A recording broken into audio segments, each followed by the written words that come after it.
Assalamualaikum warahmatullahi wabarakatuh. Saya Nurmita dengan stambuk A1H1 200017 akan memaparkan materi pengantar pendidikan dari bab 5 sampai bab 9. Bab 5. Pengertian, fungsi, dan jenis lingkungan pendidikan. A. Pengertian fungsi lingkungan pendidikan manusia memiliki sejumlah kemampuan yang dapat dikembangkan melalui pengalaman itu terjadi karena interaksi manusia dengan lingkungannya, baik lingkungan fisik maupun lingkungan sosial. Manusia secara efisien dan efektif itulah yang disebut dengan pendidikan. Secara umum, fungsi lingkungan pendidikan adalah membantu peserta didik dalam berinteraksi dengan berbagai lingkungan sekitarnya, yaitu fisik, sosial, dan budaya. Utamanya berbagai sumber pendidikan yang tersedia agar dapat dicapai tujuan pendidikan yang optimal. C. Pengaruh timbal balik dari pusat pendidikan terhadap perkembangan peserta didik. 3. Proses kegiatan utama pendidikan yaitu membimbing, mengajar, dan melatih seperti telah disebutkan dalam ayat 1 Undang-Undang Republik Indonesia Nomor 2 Tahun 1989.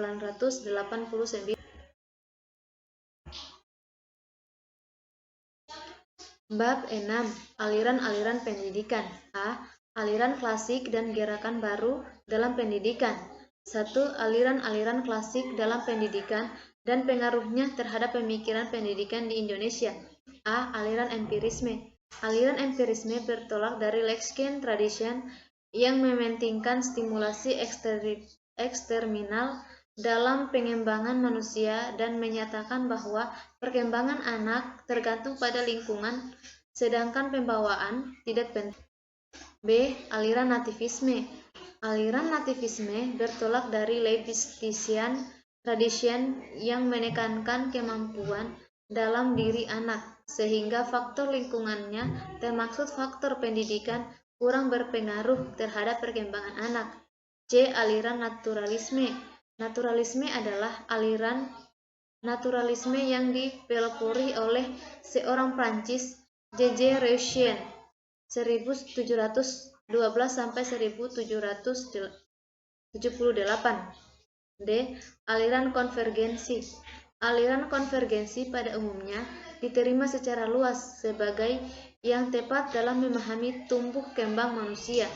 E. Pengaruh aliran klasik terhadap pemikiran dan praktek pendidikan Indonesia. Bab 7.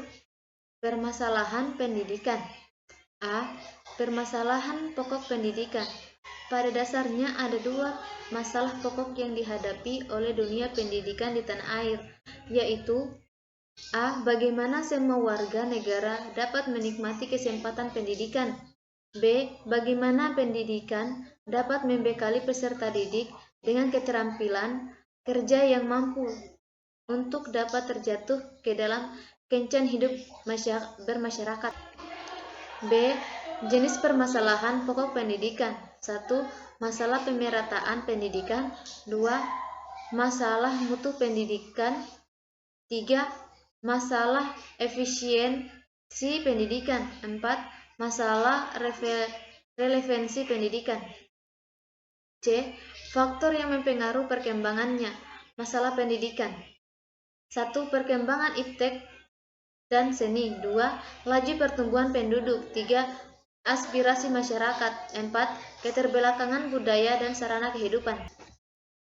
D. Permasalahan aktual pendidikan dan penanggulangan. 1. Permasalahan aktual pendidikan di Indonesia. A. Masa keutuhan pencapaian sasaran. B. Masalah kurikulum. C. Masalah peran guru. Masalah pendidikan dasar 9 tahun. 2. Upaya penanggulangan. A. Pendidikan efektif perlu ditingkatkan. B. Pelaksanaan KO dan ekstrakurikuler dikerjakan dengan penuh sesungguhnya. C. Pemilihan siswa atas kelompok yang akan melanjutkan belajar ke perguruan tinggi. D. Pendidikan tenaga kependidikan atau prajabatan dan dalam prajabatan perlu diperhatikan khusus. E. Untuk pelaksanaan pendidikan dasar 9 tahun. Bab 8 Sistem Pendidikan Nasional. A. Kelambangan program dan pengelolaan pendidikan. 1. Kelambangan pendidikan.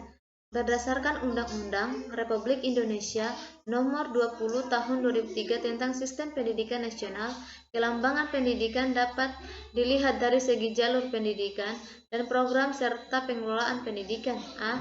Jalur pendidikan. 1. Jalur pendidikan sekolah. 2. Jalur pendidikan luar sekolah. B. Jenjang pendidikan. 1. Jenjang pendidikan dasar. 2. Jenjang pendidikan menengah. 3. Jenjang pendidikan tinggi. 2. Pengaruh dan pengelolaan pendidikan. A. Jenis program pendidikan.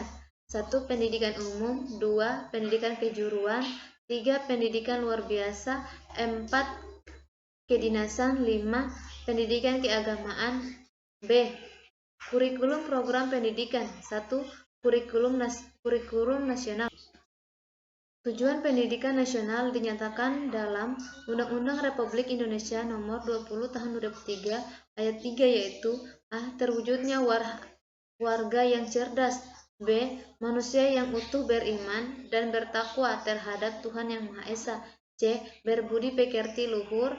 D. Terampil dan berpengetahuan. E. Sehat jasmani dan rohani. B. Berkepribadian yang mantap dan mandiri. G. Bertanggung jawab dan kemasyarakatan dan kebangsaan. 2. Kurikulum muatan lokal. Kesungguhan pemerintah dalam merealisasikan pemerintah mengenai muatan lokal tersebut yang dimulai pada sekolah dasar diwujudkan dalam Keputusan Menteri Pendidikan dan Kebudayaan Republik Indonesia Nomor 0412 sampai Undang-Undang 1987 tanggal 11 Juli 1987 tentang penerapan muatan lokal sekolah. B. Upaya pembangunan pendidikan nasional. 1. Jenis upaya pembaruan pendidikan. A. Pembaruan landasan yuridis. B. Pembaruan kurikulum. C. Pembaruan pola masalah studi. D. Pembaruan ketenaga pendidikan. 2. Dasar dan aspek pembangunan pendidikan nasional. Dasar dan aspek legal pembangunan pendidikan nasional berupa ketentuan-ketentuan yuridis yang menjadi dasar acuan serta mengatur penyelenggaraan sistem pendidikan nasional seperti Pancasila, Undang-Undang 1945, GBHN, Undang-Undang Organik Pendidikan, Peraturan Pemerintah, dan lain-lain. Bab 9. Pendidikan dan Pembangunan. A. Esensi pendidikan dan pembangunan serta titik temunya. Menurut paham umum kata pembangunan lazimnya diasosiasikan dengan pembangunan ekonomi dan industri yang selanjutnya diasosiasikan dengan dibangunnya pabrik-pabrik, jalanan, jembatan, sampai kepada pelabuhan, alat-alat transportasi, komunikasi, dan sejenisnya. B. Sumbangan pendidikan pada pembangunan. Sumbangan pendidikan terhadap dapat dilihat pada beberapa segi. 1. Segi sasaran pendidikan. 2. Segi lingkungan pendidikan. 3. Segi jenjang pendidikan. 4. Segi pembidangan kerja atau sektor kehidupan. Itulah pemaparan materi dari saya. Mohon maaf bila ada salah kata. Saya akhiri dengan billahi taufik wal hidayah. Wassalamualaikum warahmatullahi wabarakatuh.